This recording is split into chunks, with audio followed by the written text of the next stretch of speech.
Jadi ada seorang YouTuber yang di dalam vlognya dia memprediksi kematiannya sendiri. Begini ceritanya.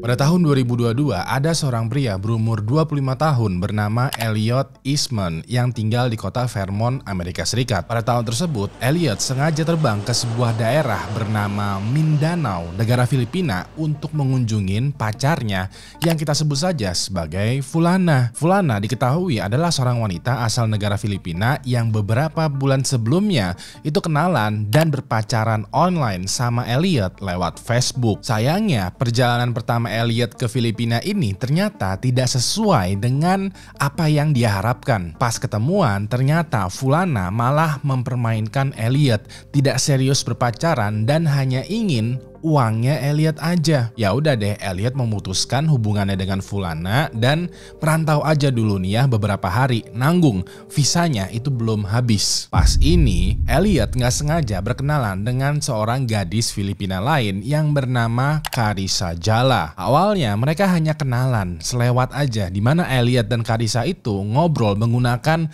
bahasa Inggris tapi yang masih kaku. Mereka berdua ngobrol, jalan-jalan dan akrab lah. Tapi status mereka berdua itu masih berteman. Cuman pertemanan mereka berdua semakin lama semakin akrab. Sampai-sampai pas Elliot balik lagi ke Amerika Serikat, dia masih chattingan tuh dengan Carissa lewat Facebook. Bisa dibilang pada tahap ini mereka berdua kayak saling suka atau tertarik satu sama lainnya. Sampailah dalam chatnya Elliot waktu itu ngajak Carissa untuk berpacaran online. Tapi Carissa nggak mau. Dia nggak mau berpacaran. Dia maunya langsung menikah aja. Ya udah deh, Elliot terbang lagi menuju ke Filipina, ketemuan dengan Carissa dan juga orang tuanya. Bisa dibilang pada momen ini ya Elliot kayak ingin melamar Carissa. Masalahnya, Carissa diketahui tinggal di sebuah daerah di negara Filipina yang bernama Sibuco. Sekilas wilayah Sibuco ini cukup indah dan normal aja. Sekedar buat gambaran ya, pantai di wilayah Sibuco itu terlihat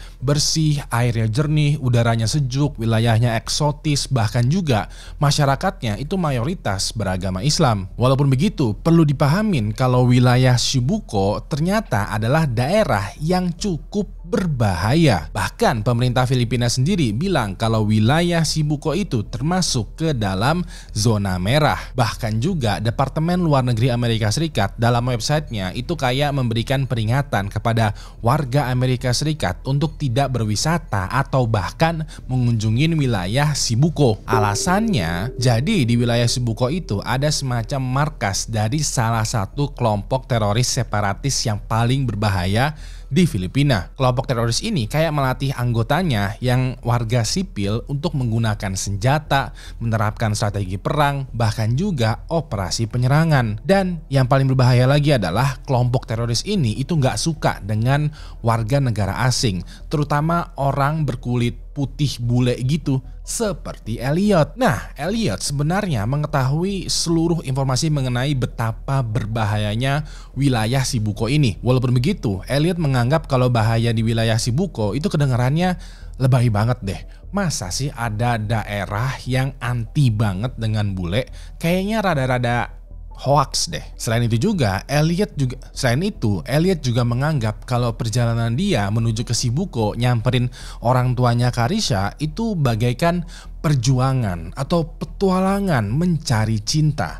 Jadinya kayaknya ini bakalan aman-aman aja deh. Begitu sampai di wilayah Sibuco, dia langsung tuh berkenalan dengan keluarganya Carissa. Dan surprise, keluarganya Carissa menerima Elliot dengan baik, dengan ramah, dan juga dengan tangan terbuka. Walaupun begitu, di beberapa obrolannya, Elliot notice kalau keluarganya Carissa itu kayak was-was. Elliot mewajari hal ini secara dia adalah seorang bule. Bisa jadi keluarganya Carissa khawatir nih dengan keselamatannya Elliot. Ya udah deh, selama masa berkenalan atau lamaran ini, Elliot diajakin jalan-jalan sama Carissa ke sekitaran kampungnya. Elliot kayak diperkenalkan dengan kehidupan di Sibuco, orang-orangnya gimana, rutinitas sehari-harinya seperti apa, kondisinya bagaimana, dan lain sebagainya. Nah, di momen jalan-jalan ini dalam vlognya, Elliot terlihat happy-happy aja.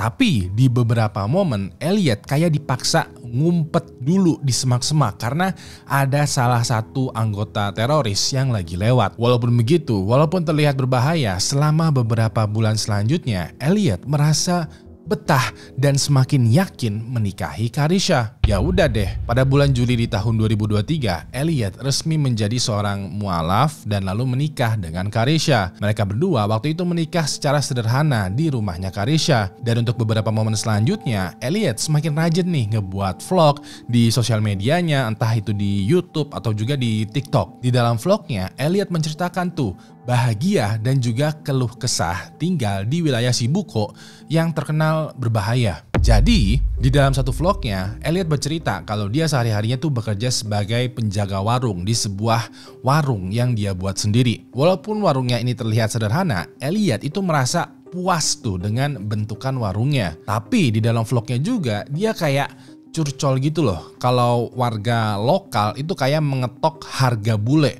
atau harga mahal untuk Elliot dalam proses pembuatan warung ini. Elliot merasa agak sedikit berat hati nih, kayak merasa terdiskriminasi, kayak kok buat warga lokal harganya murah ya, tapi kok buat bule itu jadi mahal ya. Walaupun begitu, Elliot paham, namanya juga aji mumpung, pendatang, dan berbagai macam alasan lainnya, dia kayak terima aja. Nah, yang membuat Elliot menjadi agak berat hati adalah ketika dia bertemu dengan warga lokal yang dia tidak kenal. Jadi, tiap harinya ketika Elliot lagi jalan-jalan atau bahkan warungnya didatangin sama warga lokal, dia mesti kayak sembunyi-sembunyi gitu. Kalau Elliot kenal dengan warga lokal ini, dia merasa aman, dia nggak perlu ngumpet-ngumpet dan dia bakalan layani nih pembelinya. Tapi kalau Elliot tidak kenal dengan warga lokalnya, dia mau nggak mau mesti ngumpet karena bisa jadi warga lokal yang berpapasan atau yang ada di hadapannya ini adalah anggota teroris. Bisa dibilang Elliot setiap harinya itu kayak main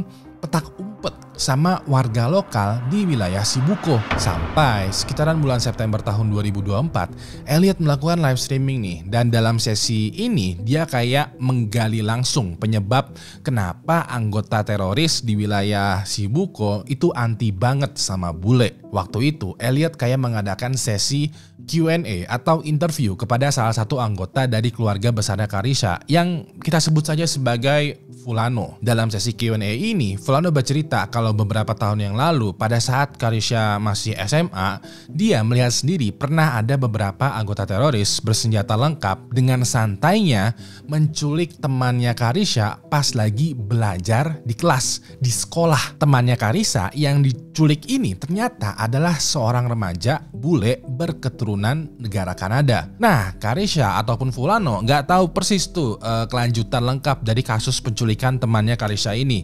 Yang mereka tahu adalah motifnya adalah uang. Jadi anggota teroris ini suka menculik bule dan meminta duit ke keluarganya untuk dijadikan tebusan. Pas ini, pada saat mendengar cerita dari Fulano, Elliot itu jadi kicep. Dia nggak menyangka kalau sebegitu bencinya anggota teroris ini kepada bule. Terlebih lagi, Elliot juga teringat kalau beberapa waktu yang lalu warungnya itu pernah dirampok sama seseorang. Elliot curiga nih, sepertinya perampoknya itu adalah warga lokal yang ada di sekitarnya karena minim banget kerusakannya. Kayak si perampok itu tahu seluk-beluk dari warungnya Elliot. Nah, pas lagi keingetan ini, Fulano bilang, kamu mesti berhati-hati nih, soalnya bisa jadi kamu yang bakalan diculik selanjutnya. Di satu sisi, Elliot merasa parno, tapi di satu sisi lain, dia kayak menghibur dirinya, kayak menjawab, tenang aja, gue bisa kok lari dengan cepat. Cuman pada saat Fulano bertanya, jadi gimana nih kehidupannya Elliot di kampung ini? Apakah baik-baik aja, seneng, happy atau gimana nih? Elliot menjawab, ya walaupun berbahaya dan ada nggak enaknya, aku happy kok tinggal di sini karena inilah kehidupan yang aku mau. Walaupun begitu, di malam harinya Elliot punya firasat yang gak enak nih. Dia kayak kepikiran gitu dengan cerita dari Fulano dan juga seluruh pengalaman hidupnya di wilayah Shibuko. Elliot mulai sadar kalau di dalam lubuk hatinya yang paling dalam, dia merasa kalau dirinya sebenarnya dari awal itu udah berada di dalam bahaya yang besar. Tapi dia denial dan sekarang dia kayak lagi menghitung hari aja. Ya udah deh, Elliot bilang tuh ke Carissa kalau sebaiknya kita pergi aja yuk dari wilayah Shibuko ini. Kita nggak perlulah keluar negeri ke Amerika Serikat atau kemana. Enggak, karena duitnya juga nggak cukup.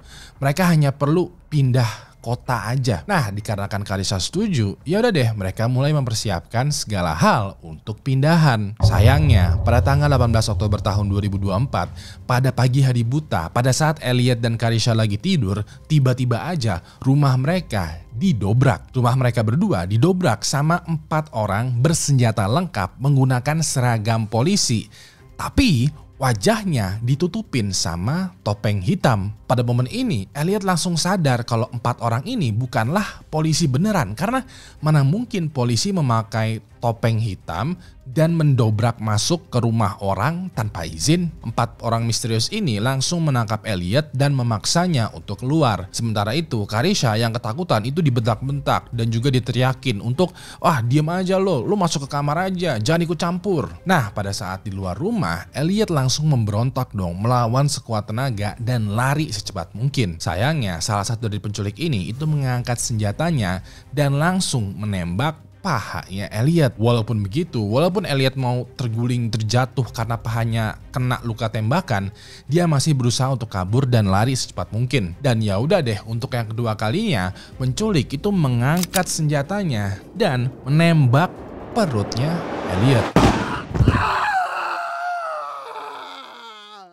Di tembakan yang kedua ini, Elliot jatuh terkapar dan kesakitan. Para penculik langsung tuh membawa dan menyeret Elliot ke pinggir pantai yang mana udah ada semacam speedboat yang menunggu mereka. Elliot pun langsung dinaikkan ke speedboat, lalu para penculik membawa dia entah kemana menuju ke arah laut. Beberapa jam selanjutnya, kepolisian Filipina waktu itu udah tiba tuh di TKP, yaitu rumahnya Elliot dan juga Carissa. Mereka langsung menyelidikin penculikan ini, mencari tahu siapa pelakunya dan juga mencari tahu keberadaannya Elliot. Nah, kasusnya Elliot sempat membuat gempar pemerintah Amerika Serikat sampai-sampai mereka mengirimkan CIA dan juga menuntut tentara Filipina untuk ikutan membantu. Bahkan ya sempat ada sayembara berhadiah senilai $2.500 atau senilaian 40 juta rupiah bagi siapapun yang bisa memberikan informasi mengenai keberadaannya Elliot. Sayangnya, setelah dilakukan pencarian selama hampir 1 bulan, tidak ada kabar sama sekali dari Elliot. Dari sini, keluarga Carissa dan juga pihak berwajib itu menduga kalau teori yang masuk akal adalah Elliot itu meninggal dunia di speedboat dan jenazahnya dibuang di tengah laut. Para penyelam yang diutus sama pihak berwajib udah mencari nih keberadaannya jenazahnya Elliot di sekitaran laut dan juga pantai. Tapi masih aja belum ditemukan kejelasannya. Sampai pada tanggal 12 November tahun 2024, kepolisian dan juga tentara Filipina mengumumkan kalau 3 dari 4 orang tersangka penculikannya Elliot sudah berhasil ditangkap. Mereka adalah Abdul Sahibat, Mursid Ahod, dan Fahad Sahibat, dan mereka semua merupakan warga kampung sebelah dari kampung Elliot tinggal. Lalu di hari yang berbeda, pada tanggal 7 Januari tahun 2025, satu penculik lagi bernama Zakaria Siddiq yang diduga merupakan otak penculikannya Elliot itu juga berhasil ditangkap. Ketika mereka semua diinterogasi, mereka menjelaskan kalau motif mereka menculik Elliot adalah uang. Mereka mengira kalau Elliot merupakan bule kayak gitu yang bisa dimintain tebusannya. Yang padahal pada kenyataannya Elliot bisa dibilang adalah bule sederhana gitu yang sehari-harinya di Amerika Serikat itu bekerja sebagai supir taksi online. Dan dikarenakan Elliot sudah meninggal duluan akibat luka tembak sebelum dia diperas, mereka berempat langsung membuang jenazahnya Elliot ke tengah laut. Selain itu juga ada semacam dugaan motif lain, yaitu perkara percintaan. Dikabarkan salah satu pelaku, entah yang mana gua nggak tahu nih ya, merupakan mantan pacarnya Carissa yang ditolak lamarannya. Nah ini buat lo yang sekiranya suka eksplor tempat-tempat berbahaya, mendingan berhati-hati ya. Atau coba deh ajak Fulan untuk liburan di Shibuko. Setelah itu tinggalin aja dia di sana, jangan ajak pulang lagi.